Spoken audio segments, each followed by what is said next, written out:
혹시 이런 생각 해본 적 있으신가요? 같은 말을 들어도 어떤 사람은 그냥 웃고 넘기는데 우리는 왜 하루 종일 마음이 불편할까요? 정말 그 사람은 멘탈이 강한 걸까요? 아니면 우리만 유독 예민한 걸까요? 왜 어떤 사람은 정말 별거 아니다 라고 말할 수 있을까? 우리는 살면서 꼭 한 번쯤 이런 장면을 경험합니다. 여러 사람이 모인 자리에서 누군가 가볍게 던진 한마디가 있습니다. 모두 웃고 지나가는 분위기인데 이상하게 그 말이 계속 마음에 남습니다. 그 자리에서는 괜찮은 척 웃었지만 집으로 돌아오는 길에 갑자기 그 장면이 다시 떠오르죠. 내가 그렇게 이상했나? 굳이 저 말을 왜 했지? 그리고 신기하게도 그 말은 밤이 될수록 더 또렷해집니다. 이미 끝난 상황인데도 머릿속에서는 계속 재생됩니다. 그런데 같은 자리에 있었던 누군가는 전혀 달랐습니다. 똑같은 말을 듣고도 표정 하나 변하지 않았습니다. 집에 가서도 아무 생각 없이 잠들었겠죠. 우리는 그 사람을 보며 이렇게 말합니다. 저 사람은 원래 여유로운 성격이야. 하지만 뇌과학에서는 전혀 다른 이야기를 합니다. 여유로운 사람은 성격이 특별한 게 아니라 뇌가 상황을 처리하는 방식 자체가 다르다는 겁니다. 그리고 더 중요한 사실은 그 방식이 타고나는 것이 아니라 우리가 충분히 바꿀 수 있다는 점입니다. 오늘 이야기는 바로 여기서 시작됩니다. 왜 어떤 사람은 진심으로 별거 아닙니다 라고 말할 수 있는지, 그리고 우리도 어떻게 그렇게 살 수 있는지에 대한 이야기입니다. 우리 뇌에는 아직도 원시시대 경보기가 있다. 여기서 아주 중요한 사실 하나를 먼저 이해해야 합니다. 우리 뇌 안에는 보이지 않는 경보 시스템이 하나 있습니다. 누군가의 말, 표정, 분위기 속에서 위험 신호를 감지하면 즉시 울리는 일종의 화재 경보기 같은 장치입니다. 문제는 이 경보기가 만들어진 시점입니다.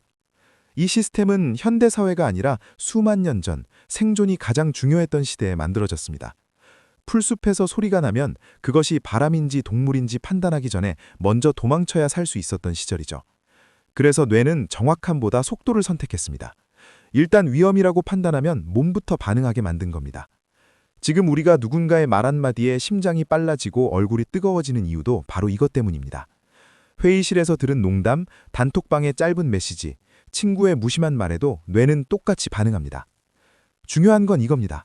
이 반응은 우리가 약해서도 예민해서도 아닙니다.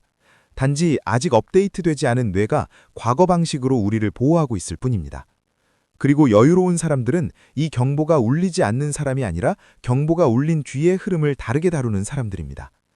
진짜 차이는 감정을 느끼느냐가 아니라 꺼지는 속도입니다.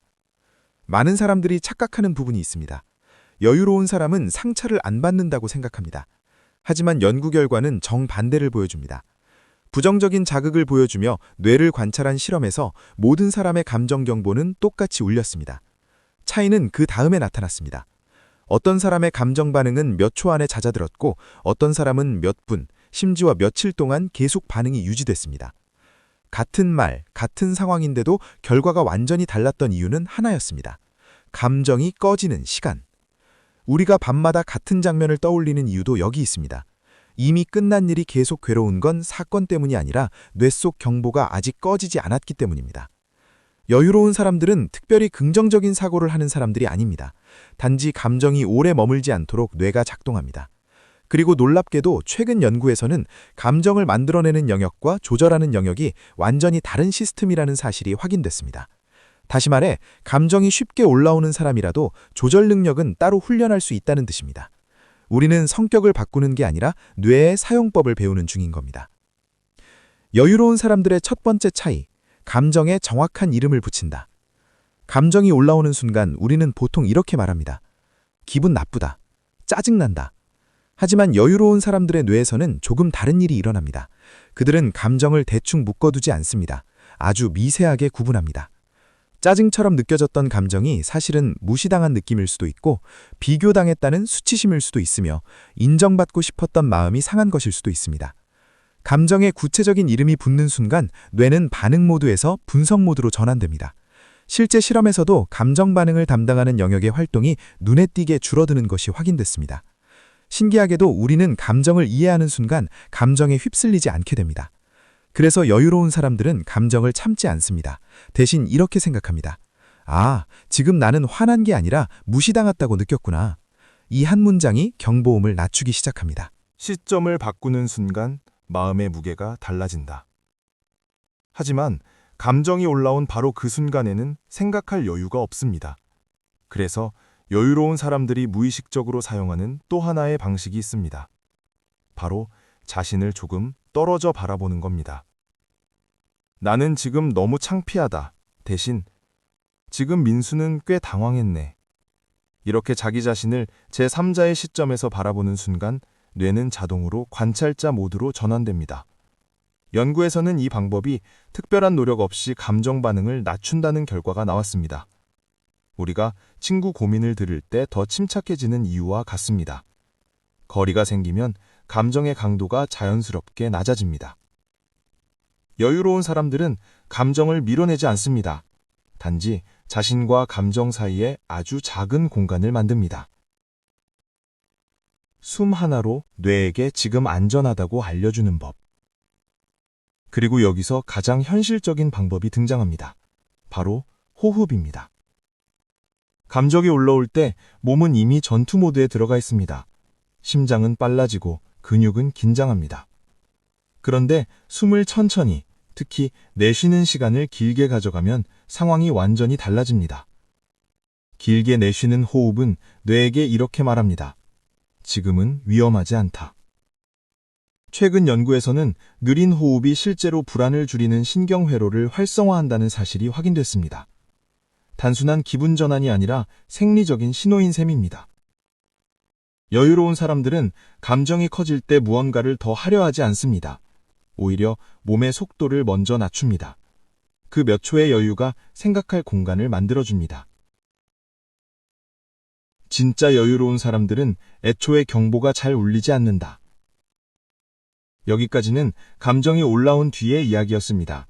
하지만 정말 여유로운 사람들은 한 단계 더 앞에 있습니다. 그들은 상황의 주어를 바꿉니다. 누군가 날카롭게 말했을 때, 내가 부족한가?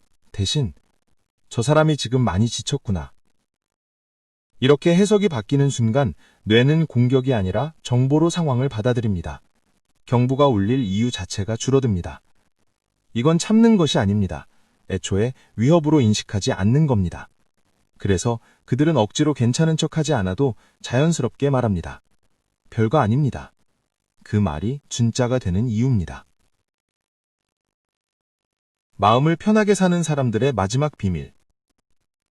마지막으로 중요한 한 가지가 남아 있습니다. 여유로운 사람들은 완벽하게 편한 삶을 살지 않습니다. 오히려 작은 불편을 자주 경험합니다. 가벼운 거절을 해보고 자신의 의견을 말해보고 사소한 요청을 해보는 경험들이 반복되면서 뇌의 기준선이 조금씩 올라갑니다. 심리학에서는 이것을 스트레스 면역이라고 부릅니다. 적당한 긴장을 반복해서 경험한 사람일수록 큰 스트레스 앞에서 훨씬 안정적인 반응을 보입니다. 결국 여유는 타고나는 것이 아니라 조금씩 익숙해진 결과입니다. 마무리. 여유로운 사람의 뇌는 특별하지 않습니다. 이제 우리는 알게 됐습니다. 여유로운 사람들은 감정이 없는 사람들이 아닙니다. 경보가 울리는 순간을 이해하고 숨으로 시간을 벌고 시점을 바꾸고 감정을 정확히 알아차릴 뿐입니다. 그래서 같은 상황에서도 삶의 무게가 다르게 느껴집니다. 다음에 누군가의 말 한마디에 마음이 흔들리는 순간이 온다면 이렇게 떠올려 보세요. 아, 지금 내 뇌에 경보기가 울렸구나. 그 순간부터 우리는 감정에 끌려가는 사람이 아니라 감정을 바라보는 사람이 됩니다. 그리고 바로 그 지점에서 진짜 여유가 시작됩니다. 오늘 영상이 여러분에게 조금이라도 마음의 공간을 만들어 주었다면 주변에 함께 나눠주세요. 여러분은 어떤 순간에 가장 마음이 흔들렸나요? 댓글로 경험을 나눠주시면 같은 고민을 가진 누군가에게 큰 힘이 될 수 있습니다.